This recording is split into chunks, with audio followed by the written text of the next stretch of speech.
Bonjour tout le monde! Donc on va enfin parler de L'homme qui tua Don Quichotte de Terry Gilliam. J'ai teasé ça il y a déjà quelques années dans l'Envers du raccord qui faisait un petit retour sur toute la filmographie de Terry Gilliam où je disais ce film ne va peut-être jamais se faire et s'il se fait, il y aura tellement d'attentes qu'il ne sera jamais au niveau des attentes. On reviendra dessus juste après. Déjà, film pas facile à voir parce que la distribution est catastrophique pour des raisons évidentes. En France, pour ceux qui l'ont vu en France, c'est beaucoup plus facile parce que grâce au Festival de Cannes, il a eu une certaine distribution française. En Belgique, je ne sais même pas s'il va sortir. S'il va sortir, ce sera probablement à partir de fin juillet.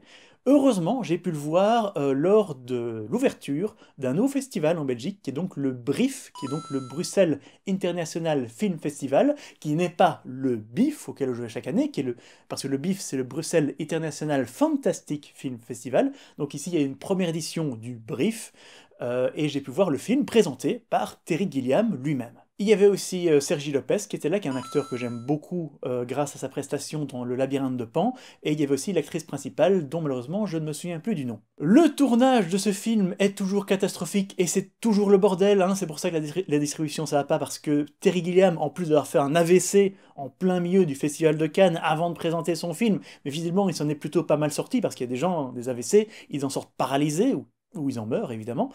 Et donc ici, quelqu'un a récupéré les droits suite à un procès, je ne sais pas quels contrats ont été filmés sur les 29 ans de préparation de ce film. 29 ans, vous vous rendez compte? Donc quelqu'un d'autre a les droits, mais la production de Terry Gilliam dit mais non, en fait on a perdu le procès, mais c'est quand même nous qui avons les droits, donc on va quand même distribuer le film. Vivement la suite de... Donc Lost in La Mancha, si jamais vous ne savez toujours pas, c'est un documentaire qui retrace le premier tournage de L'homme qui tua Don Quichotte, et ils sont en train de préparer, le réalisateur de ce documentaire est en train de préparer une suite qui s'appelle He Dreams of Giants, et je suis impatient de voir ça parce qu'à mon avis le documentaire sera peut-être plus intéressant que le film lui-même. Voilà, donc si jamais vous voulez avoir mon avis, parce que ça est difficile de parler de ce film sans commencer à spoiler. Parce que, même si c'est pas un film vraiment à spoiler, parce que c'est un film, il n'y a pas de gros twists scénaristiques, etc., etc., etc. Mais je vais quand même parler des thèmes du film de manière... c'est pas une analyse complète, pour la bonne et simple raison qu'il va falloir que je vois deux, trois fois ce film pour un petit peu vraiment avoir une approche concrète. J'ai eu ça avec le Théorème Zéro, le film de Terry Gilliam avant. Il m'a fallu deux, trois visions pour commencer à me dire, ah oui, en fait, il est quand même bien. Et ce film-là, je l'ai trouvé quand même bien, mais peut-être pas au premier niveau de lecture. Parce que d'abord, on va analyser quelque chose d'un petit peu plus concret, d'un petit peu plus facile, c'est-à-dire l'aspect technique. Et techniquement, ce film, il est très beau. Les décors sont magnifiques. Les décors sont superbes. Il y a vraiment tout un travail sur les couleurs, les lumières, cette vision, cette espèce de désert espagnol. C'est vraiment incroyable. Les acteurs sont géniaux. Tous. Adam Driver, Jonathan Price et Johanna Ribeiro, j'ai enfin retrouvé son nom, sont vraiment excellents. Tous les acteurs sont bons, vraiment, quand il y a des décors, etc. Évidemment, il y a toute la fin avec tous les décors, les costumes, etc. C'est magnifique, c'est superbe. Il y a du très beau production design, c'est vraiment très bien fait techniquement, c'est beau, c'est bon, les acteurs sont bons. Mais est-ce que l'histoire vaut le coup? Voilà, si jamais vous voulez vous arrêter ici pour avoir juste un avis très superficiel et que je ne commence pas à rentrer dans la lecture du film lui-même, j'ai trouvé bien. J'ai trouvé qu'il était bien. C'est pas l'un des grands Terry Gilliam, j'ai trouvé qu'il valait le coup. Je suis content de l'avoir vu au cinéma pour avoir les décors magnifiques. En plus, c'était présenté par Terry Gilliam lui-même. C'est la deuxième fois que je rencontre, donc c'était pas très important. Donc c'est toujours très cool. C'est quelqu'un qui a vraiment... En plus, il était dans un pur humour anglais, un espèce d'auto-foutage de gueule, parce que il sait très bien que le film est une catastrophe à bien des niveaux, et il jouait là-dessus, et il s'amusait là-dessus, et c'était marrant d'avoir vraiment cette présentation de Terry Gilliam. Un petit détail encore que j'ai vraiment bien aimé, c'est... forcément, c'est un film anglais qui se passe en Espagne, mais où presque tout le monde parle anglais. C'est toujours un petit peu bizarre, ça c'est vraiment typiquement plutôt du cinéma américain, où tout le monde parle anglais, comme ça. Et j'aime beaucoup la façon très subtile, pas très subtile, mais très dans l'imaginaire de Terry Gilliam, ça marche très bien avec lui, comment est-ce qu'ils ont réglé le fait que les acteurs parlent anglais. Eh bien, donc il y a toute une partie du film qui est avec des sous-titres. Et donc Adam Driver parle en espagnol, il y a des sous-titres et tout. Et à un moment, Adam Driver dit oui, mais bon, c'est bon, on se comprend. Hop, et il pousse ses sous-titres, et à partir de ce moment-là, tout le monde parle anglais. Et on sait très bien que ça veut dire que, en fait, en réalité, les personnages se parlent espagnol ou parfois en anglais quand sont deux anglais ou deux américains ou des trucs comme ça.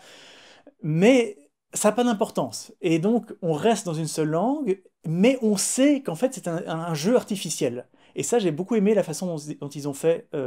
J'ai beaucoup aimé cette méthode. Ça marche très bien, je trouve. Aussi, j'ai lu le roman de Don Quichotte il y a une dizaine d'années environ, et j'ai beaucoup aimé le fait qu'ils reprennent énormément de scènes du roman. C'est pas juste de dire, oui, voilà, c'est Don Quichotte avec les moulins, voilà, on sait rien de plus sur le personnage, personne ne sait rien de plus sur le personnage. Il y a Don Quichotte, il y a Sancho, et il attaque des moulins, on ne sait pas très bien pourquoi. Alors que dans le roman, évidemment, c'est toute une critique de la politique espagnole de l'époque. C'est très subtil, moi, je veux dire, j'ai rien compris. Après, j'ai lu des explications de comment il fallait prendre tous les éléments, parce que c'est super. Il faut vraiment être un historien de malade pour comprendre à quoi correspond tout ce qui se passe dans le roman. Et il y a énormément de scènes complètement flashy dans ce roman qui sont super bizarres. Et il a repris beaucoup de ces scènes dans ce film. Donc ce film touche vraiment, c'est une adaptation de Don Quichotte, version moderne. C'est le Sherlock de Don Quichotte, un petit peu. Il y a un petit peu de ça, vaguement. Mais j'ai beaucoup aimé voilà, qu'ils ne sont pas juste arrêtés à l'histoire des moulins et des moulins des géants, et que non, en fait, ils ont repris pas mal de points. Il y a le chevalier au miroir qui est dedans, il y a l'histoire où Don Quichotte va sur la lune, où on se moque de lui, et des trucs comme ça. C'est très intéressant, c'est bien foutu. Et Jonathan Pryce rend le personnage tellement empathique. On s'attache vraiment à ce vieux fou, et ça marche très bien ça aussi. Donc je vais commencer à parler un petit peu plus en détail de ce qui se passe dans le film, en commençant avec trois niveaux de lecture en fait. Je vais parler de trois niveaux de lecture. Premier niveau de lecture. Le premier niveau de lecture, c'est de prendre l'histoire telle qu'elle est. C'est l'histoire qui est déjà quand même méta. C'est l'un des films les plus méta que j'ai jamais vu de toute ma vie. Même au premier niveau de lecture, c'est déjà méta. Et pourtant, il y a encore deux couches en dessous. C'est Inception hein, à ce niveau-là. Mais même au premier niveau de lecture, c'est un film réalisé par Terry Gilliam qui parle de Don Quichotte, qui est l'histoire d'un réalisateur qui fait une pub avec Don Quichotte et qui a réalisé quand il était jeune un film sur Don Quichotte et qui retrouve le résultat du tournage, en fait, comment l'influence qu'a eu son tournage sur la région. Et donc voilà, c'est principalement, au premier niveau de lecture, c'est principalement l'histoire d'un personnage très égocentrique, très déshumanisé, qui réapprend à apprécier l'art du cinéma, qui réapprend à apprécier la vie, qui tombe amoureux, blablabli, blablabla. Et à ce niveau-là, ça marche, mais c'est pas grandiose. C'est un film, si jamais on s'arrête à ce niveau-là, c'est un film assez léger, qui est un petit peu long. Le début est lent. La fin est très chouette, dans tous les cas, quelle que soit la façon dont on le prenne, la fin est vraiment chouette. Il y a vraiment beaucoup. Tout le tournage final dans cette espèce je sais pas si c'est une abbaye ou quoi que ce soit, enfin, est vraiment très beau et très bien foutu. Mais si je devais le prendre vraiment au premier degré, si je ne savais absolument rien autour du film, ce serait peut-être genre un 6 sur 10 pour moi, ce film. Et c'est pour ça qu'il faut vraiment aller un petit peu plus loin. C'est forcé parce que c'est un film putain de méta. Qu'est-ce que j'entends par un film méta, au cas où vous ne sauriez pas ce que je veux dire? C'est un film où, en fait, au-delà du film lui-même, ce film permet au réalisateur, ou parfois aux acteurs, aux trucs comme ça, ou parfois aux scénaristes, de mettre des choses propres à sa vie dans le film. Et ça, ce film, c'est 100% ça. Mais on reviendra dessus quand je parlerai du troisième niveau de lecture. Deuxième niveau de lecture, il n'est pas caché du tout, il est assez clair, et c'est très intéressant, pour moi c'est peut-être là qu'il est le plus fort, c'est un film qui parle du cinéma, c'est un film qui parle de production, c'est un film qui parle des conséquences de tourner un film.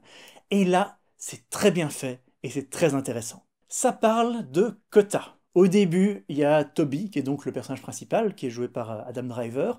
Toby, qui parle des quotas, oui, voilà. Donc ça, c'est déjà un petit truc qui est attaqué. Voilà, on peut pas faire un film comme on veut, il y a des quotas. Ça parle de désillusion, parce qu'on a le personnage de Toby, qui a commencé comme vraiment un réalisateur, qui faisait des petits films artistiques, des films d'auteur, vraiment, et qui se retrouve à faire des publicités. Ça parle d'ego, parce que Toby maintenant il se prend pour un putain de génie, tout le monde lui cire les bottes, il se permet tout, c'est vraiment un personnage super prétentieux, vraiment avec beaucoup d'aplomb, avec un certain charisme, mais au début t'as vraiment envie de lui mettre des baffes, c'est fait pour, c'est fait pour. Mais on sent que c'est un personnage qui a perdu sa flamme, on sent que c'est un personnage qui traite tout le monde comme de la merde, qui pense qu'à sa petite personne. C'est l'incarnation du réalisateur qui a réussi et qui en a plus rien à foutre du reste. Ça parle un petit peu de vol, d'ailleurs, à un moment, vu que le réalisateur, à un moment, il prend des DVD, il y a le vendeur de DVD gitan qui arrive avec des DVD volés, et c'est là qu'il trouve le film de jeunesse de Toby, etc., etc., mais bon, peu importe. Voilà, il va dire, oui, t'as plus d'imagination pour ton film, en plus t'improvises tout, ah ben tiens, voilà, vole tout à ce film-là. Donc il y a ce côté, on n'en a rien à faire, on va voler notre histoire. Ça parle de destruction. Et là, je commence déjà un petit peu à rentrer plus dans le scénario, parce qu'en effet, l'un des points importants du scénario, si vous voulez pas spoiler, il va falloir couper maintenant, c'est que Toby a tourné son film sur Don Quichotte quand il était jeune, à l'endroit où il tourne cette pub actuellement, et il se rend compte que ce tournage a changé la vie locale, et pas pour le mieux.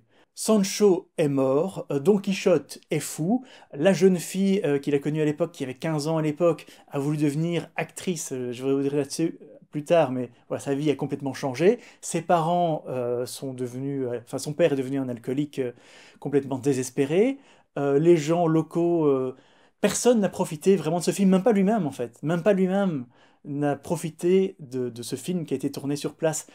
Le tournage de ce film n'a été qu'un aspect négatif, en fait, sauf peut-être pour Don Quichotte, sauf peut-être pour ce personnage, et ça, on reviendra dessus après. D'ailleurs, on parle de méta, évidemment, là, ça pourrait pas être prévu, mais on parle de destruction des locaux, c'est un peu paradoxal, vu que, visiblement, l'endroit où ils ont tourné le final a été partiellement détruit lors du tournage, enfin, pas détruit, a été abîmé. L'espèce d'église où ils tournent la fin, ça a été en partie abîmé par les flammes. Donc, méta, hein. Sans même le savoir, parce qu'ils ne pouvaient pas savoir ça. Et ça, ils ne pouvaient pas savoir qu'en tournant ce film, ils allaient parler de la destruction qui a été provoquée par ce film. Et je vais pas commencer à rentrer dans l'histoire du cheval, parce que oui, bon, on va parler de vie détruite, etc. Il y a la fameuse histoire du cheval de Jean Rochefort, il y a Jean Rochefort qui est mort, il y a John Hurt qui est mort avant d'avoir pu tourner Don Quichotte, etc. C'est le bordel ce film, quelle catastrophe. Faut que je le dise maintenant, avant que j'oublie, ce film va rentrer dans les légendes du cinéma, mais pas pour ce qu'il raconte, pour comment il a été filmé, pour la production de ce film. Ce film va rentrer dans l'histoire du cinéma comme étant l'une des pires catastrophes cinématographiques jamais faites pour les producteurs, pour le réalisateur, etc., etc. C'est un film d'obsession. Je coupe ce que j'étais en train de faire là, mais il faut que je le dise maintenant. Ce film, Terry Gilliam ne l'a pas fait parce qu'il voulait vraiment le faire. Terry Gilliam l'a fait parce qu'il devait le faire. C'était une obsession pour lui de le faire.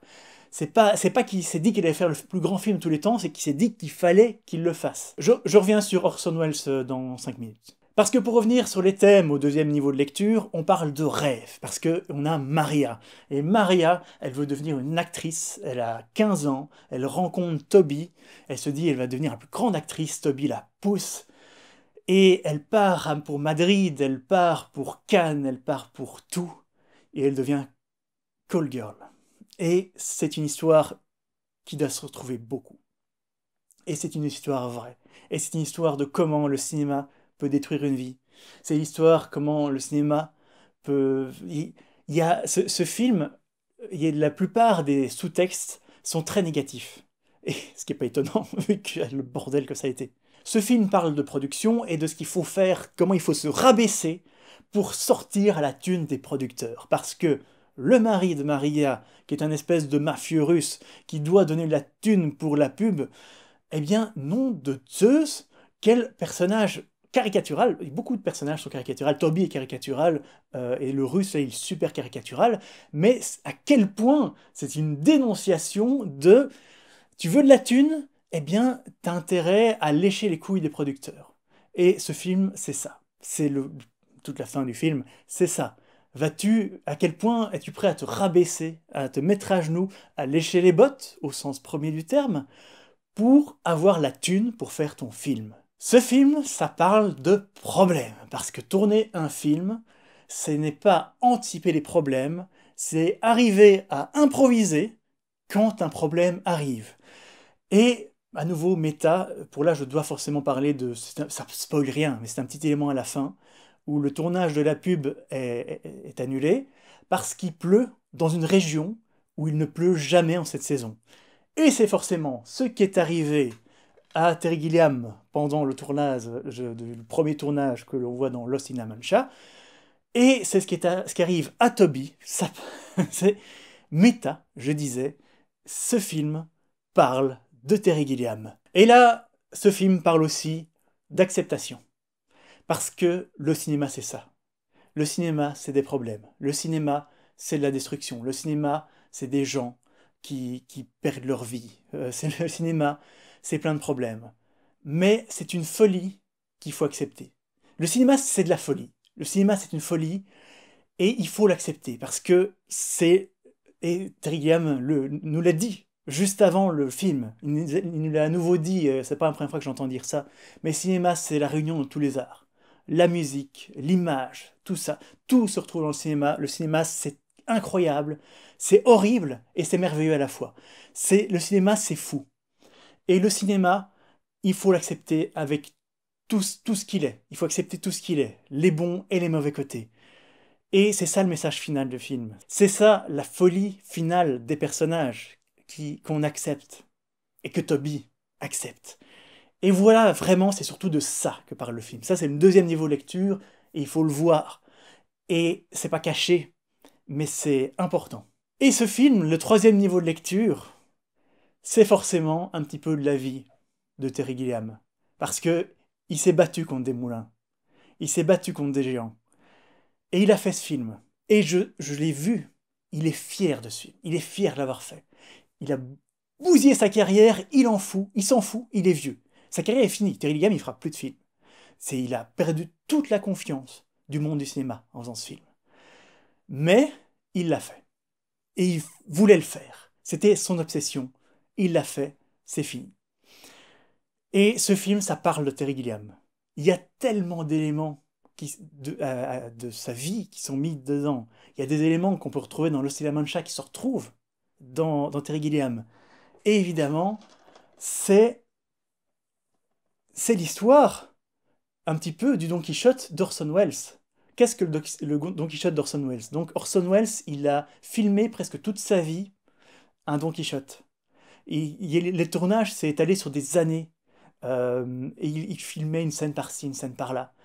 Et il a eu des dizaines et des dizaines d'heures de rush. Et il savait pas quoi en faire.